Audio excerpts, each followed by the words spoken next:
Masih bersama saya Listia Widya dan kembali kami sampaikan berita Mataram hari ini.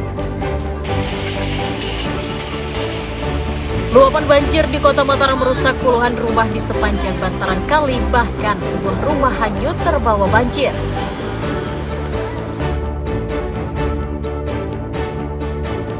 Seorang mahasiswa dan rekannya di Mataram diringkus polisi karena mengedarkan narkoba.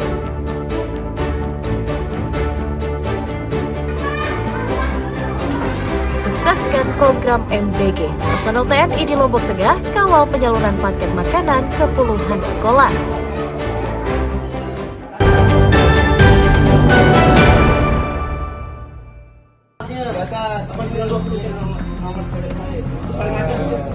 Dua pemuda berinisial MF 23 tahun dan RG 19 tahun diringkus Satuan Reserse Narkoba Polresta Mataram karena diduga berbisnis narkotika di lingkungan tempat tinggalnya.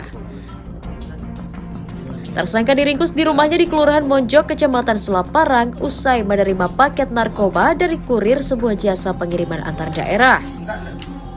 Polisi menyita ganja seberat 422,45 gram sebagai barang bukti kejahatannya.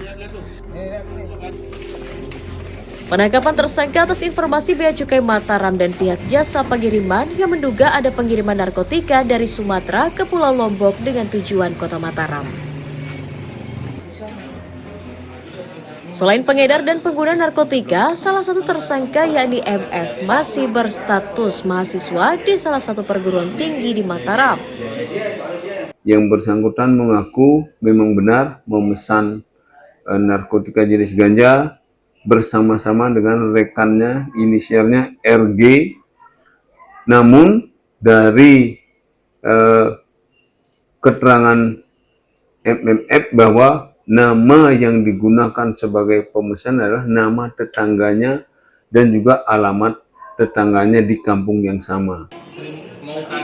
Atas ulahnya, tersangka dijerat Undang-Undang Narkotika dengan ancaman hukuman pidana minimal 5 tahun penjara.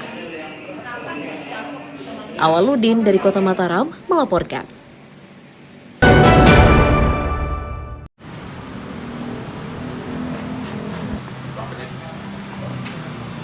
Pemuda berinisial HW diringkus Satuan Unit Reserse Kriminal Polsek Mataram karena diduga menggelapkan sepeda motor milik rekan kosnya di Kelurahan Punia Mataram. Motor tuh Maya itu udah. Tersangka dibekuk di pinggir jalan di wilayah Ampenan, Kelurahan Pagesangan, usai menggadaikan sepeda motor korban.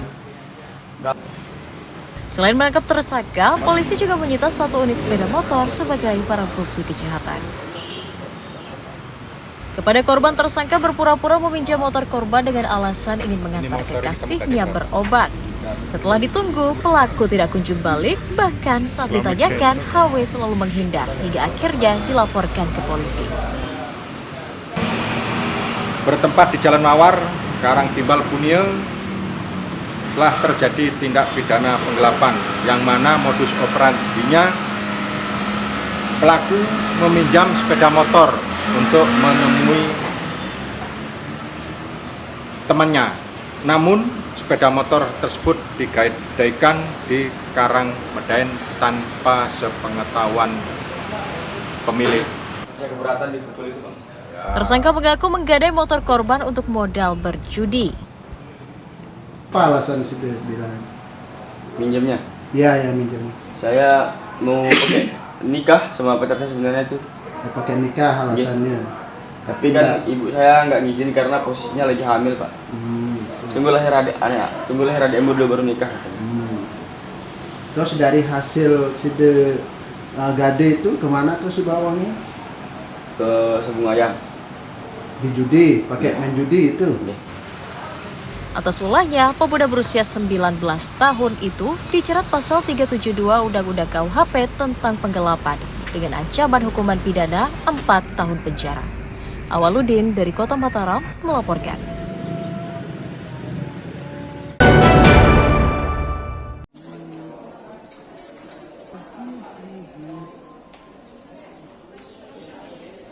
Biaya berobat warga kurang mampu pada program berobat gratis Universal Health Coverage yang digulirkan pemerintah Kabupaten Lombok Barat diprediksi naik pada tahun 2025. Ini dipicu pemblokiran puluhan ribu data penerima BPJS bagi warga kurang mampu yang dilakukan pemerintah pusat sejak awal tahun lalu. Menurut data Dinas Kesehatan, pemerintah menonaktifkan sebanyak 45.000 peserta dari total 120.000 penerima manfaat di Kabupaten Lombok Barat berdasarkan hasil verifikasi awal.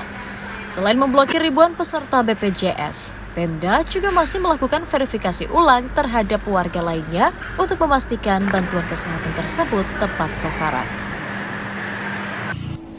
Penonaktifan data BPJS tersebut dipastikan akan membuat warga beralih menggunakan program berobat gratis yang ditanggung pemerintah daerah. Pemda memprediksi biaya klaim berobat menggunakan program UHC akan meningkat 11 miliar rupiah atau naik 20% dari anggaran tahun lalu sebesar 44 miliar rupiah.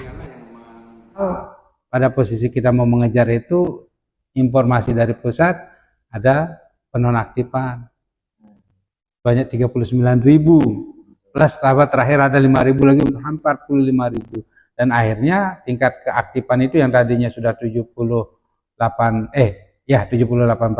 turun lagi menjadi 76, sekitar 76%, jadi lebih sedikitnya.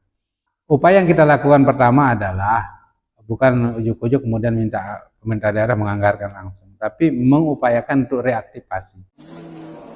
Jumlah warga di Kabupaten Lombok Barat yang ditanggung BPJS sebanyak 476.000 jiwa, dengan rincian 120.000 jiwa ditanggung oleh daerah, sementara sisanya 356.000 jiwa ditanggung pemerintah pusat. Hairul Amri melaporkan dari Kabupaten Lombok Barat.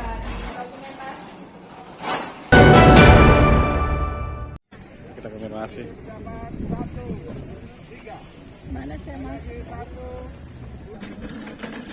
Dinas Pertanian Kabupaten Lombok Barat memperluas area menanam jagung untuk menjaga ketersediaan jagung di daerah. Petugas mendata jumlah lahan pertanian yang ditanami jagung pada musim paruh kedua tahun ini mencapai 10.600 hektare yang tersebar di 10 kecamatan. Dari jumlah tersebut, Pemda menargetkan penambahan area tanam seluas 2 hektare dengan memanfaatkan lahan kering di wilayah Kecamatan Sekotong dan Kuripan. Dari luas area tanam tersebut, Pemda menargetkan produksi jagung mencapai 90.700 ton pada tahun 2025, atau naik dari tahun sebelumnya yang hanya 700 ton saja. Petani diimbau menanam jagung karena tidak membutuhkan terlalu banyak air dan layak ditanam di musim kemarau seperti saat ini. Kita kan luas tanam kita ada sekitar 10 ribuan ya, 10.000 lebih, 10.000 angka persisnya saya ini nanti biasa 10.900 kalau nggak salah, nanti panennya itu sekitar 10.600. Itu bisa menghasilkan sekitar 90.700-an ton. Ya, rata-rata produktivitas kita 73,69 kuintal per hektar.